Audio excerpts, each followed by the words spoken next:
एक कौवे की गरुड़ से दोस्ती हो गई। दोनों काफी समय साथ गुजारते थे। उनमें मित्रता इतनी गहरी हो गई थी कि आपस में कभी कोई बात नहीं छिपाते थे। एक दिन दोनों एक नदी के किनारे पेड़ पर बैठे बात कर रहे थे। तभी एक यमदूत उधर से गुजरा। वो कौवे को देखकर मुस्कुराया। गरुड़ और कौवे ने उस यमदूत को अनदेखा किया और अपनी बातों में लग गए। लेकिन अगले दिन फिर वही हुआ। दोनों बातें कर रहे थे, तभी वही यमदूत फिर उधर से गुजरा। वो फिर कौवे को देखकर मुस्कुराया। इस बार कौवे को कुछ शंका हुई। उसने गरुड़ से कहा कि ये यमदूत मुझे देखकर कल भी मुस्कुराया था और आज भी वैसे ही मुस्कुराया। कुछ गड़बड़ है। हो सकता है मेरी मृत्यु आने वाली है। गरुड़ ने उसे समझाया कि ऐसा कुछ नहीं है, ये एक संयोग भी हो सकता है। तुम चिंता मत करो। 2-3 और ऐसे ही निकले। रोज यमदूत कौवे को देखकर मुस्कुराता। अब तो कौवे को यकीन हो गया कि निश्चित ही मेरी मौत नजदीक है। उसने गरुड़ से कहा, मित्र, मैं मरना नहीं चाहता, लेकिन ये यमदूत जरूर 1-2 दिन में मेरे प्राण निकाल कर ले जाएगा। ये रोज ही मुझे देखकर मुस्कुराता है। गरुड़ को भी लगा कि हो सकता है कौवे का शक सही हो। उसने कौवे को धैर्य बंधाया।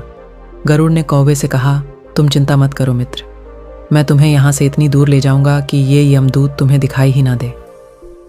गरुड़ ने कौवे को अपनी पीठ पर बैठाया और उस जंगल से हजारों किलोमीटर दूर कैलाश पर्वत पर ले गया।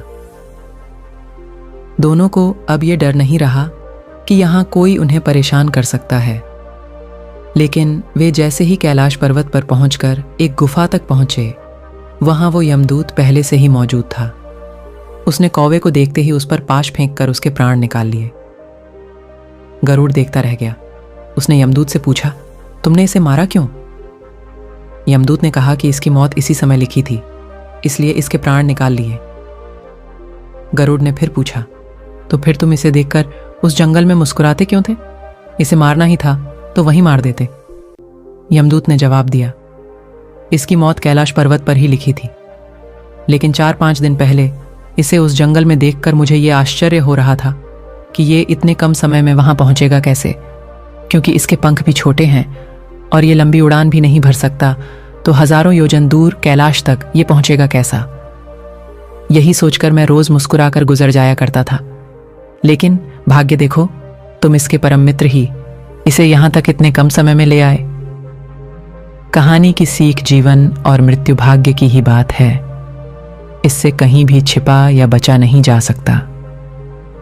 जब तक जिंदगी है तब तक कोई आपको मार नहीं सकता, लेकिन अगर मृत्यु निकट हो तो कोई कोशिश आपको बचा नहीं सकती।